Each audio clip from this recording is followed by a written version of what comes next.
আসসালামু আলাইকুম। সবাই কেমন আছো?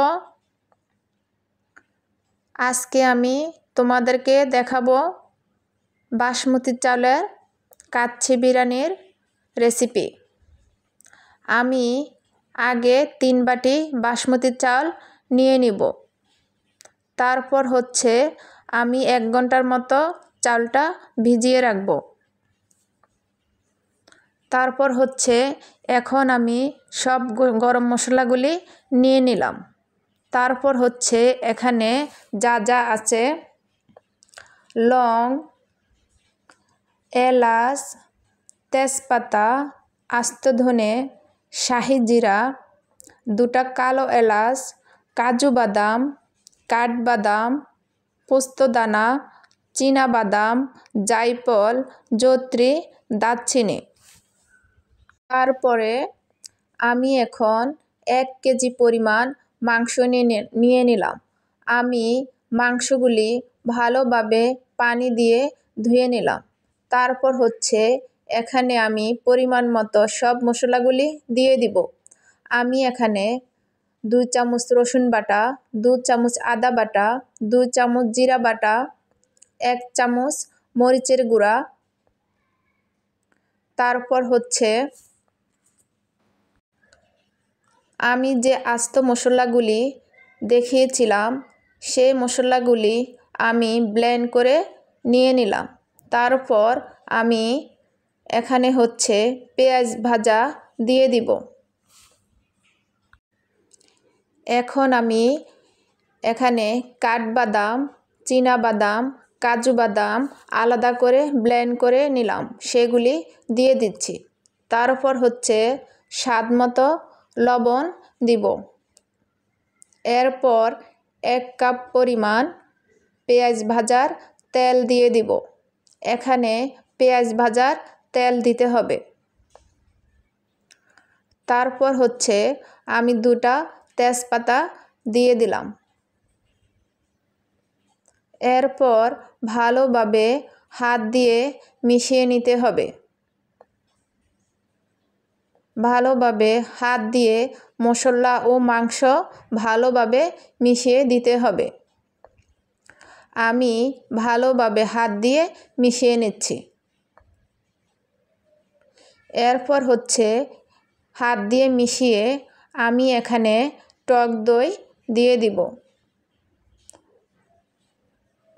টক দই দিয়ে তারপর এখানে আমি কেওড়া জল দিব।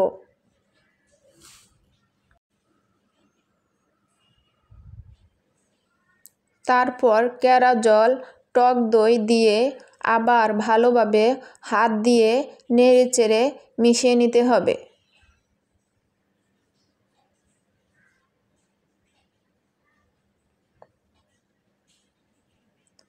আমি ভালোভাবে হাত দিয়ে নেড়েচেড়ে মিশিয়ে নিলাম। তারপর চুলায় একটি পাতিল বসিয়ে দিব। তারপর পাতিলে পরিমাণ মতো পানি দিয়ে দিতে হবে।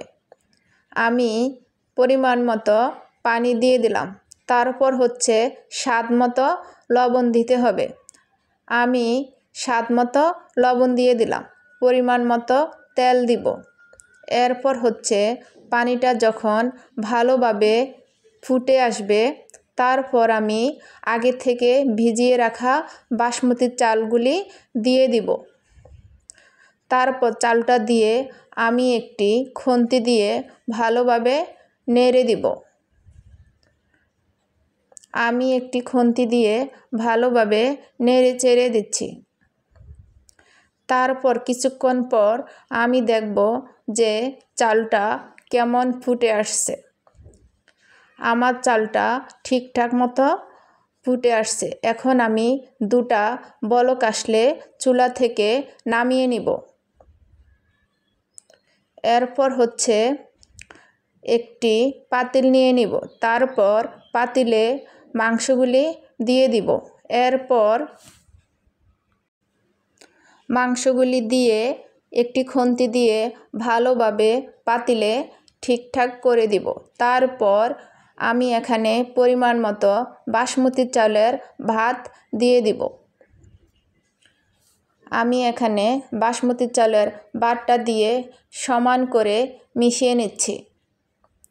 তারপর হচ্ছে আমি আগে থেকে আলু ভেজে নিয়েছিলাম একটু জর্দার রং দিয়ে। আমি আলুগুলি ভালোভাবে মেলে দিয়ে দিচ্ছি। তারপর হচ্ছে আমি এখানে কিছু পরিমাণ কাঁচামরিচ দিয়ে দিব। তারপর হচ্ছে আমি এখন পেঁয়াজ ভাজা দিব। এরপর কেওড়া জল দিয়ে দিব।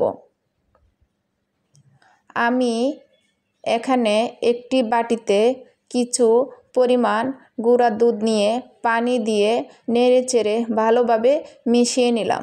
এখন আমি দুধগুলি দিয়ে দিচ্ছি। গুঁড়া দুধ দিলে ভালো হবে, স্বাদ বাড়বে। তারপর হচ্ছে এখন আমি কিছু পরিমাণ জর্দার রং দিয়ে দিব। এরপর বাকি যে ভাতগুলি ছিল ওই ভাতগুলি আমি এখন দিয়ে দিচ্ছি। তারপর হচ্ছে সবগুলি ভাত দিয়ে আমি সমান করে একটি খুন্তি দিয়ে সমান করে নিব। এরপর হচ্ছে আমি ঢাকনা দিয়ে দিব। এখন আমি একটি বাটিতে কিছু পরিমাণ আটা গুলে নিলাম। তারপর পাতিলের সাইডে দিয়ে দিতে হবে। এরপর হচ্ছে আমি এখন চুলাতে একটি তাওয়া বসিয়ে দিলাম। তাওয়াটা বসিয়ে আমি মাংসের পাতিলটা বসিয়ে দিব। এরপর হচ্ছে চুলার আঁচ 10 মিনিট বাড়িয়ে দিতে হবে। এরপর 10 মিনিট পর লো আঁচে 1 ঘন্টা আমি কাচ্চি বিরিয়ানিটা রান্না করব।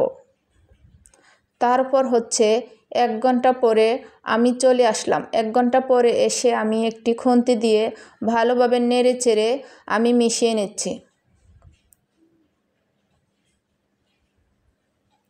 এরপর আমি এখন একটু বেড়ে নিচ্ছি। আমার রান্নাটা অনেক মজা হয়েছিল। আমার মতো করে একবার হলো বাসায় রান্না করে দেখবেন। আমার ভিডিওটি যদি ভালো লেগে থাকে তাহলে প্লিজ একটি লাইক দিয়ে আমার ভিডিওটা দেখা শুরু করবেন। সবাই ভালো থাকবেন। আল্লাহ হাফেজ। আসসালামু আলাইকুম। সবাইকে অনেক অনেক ধন্যবাদ এতক্ষণ আমার সাথে থাকার জন্য। সবার জন্য দোয়া ও ভালোবাসা।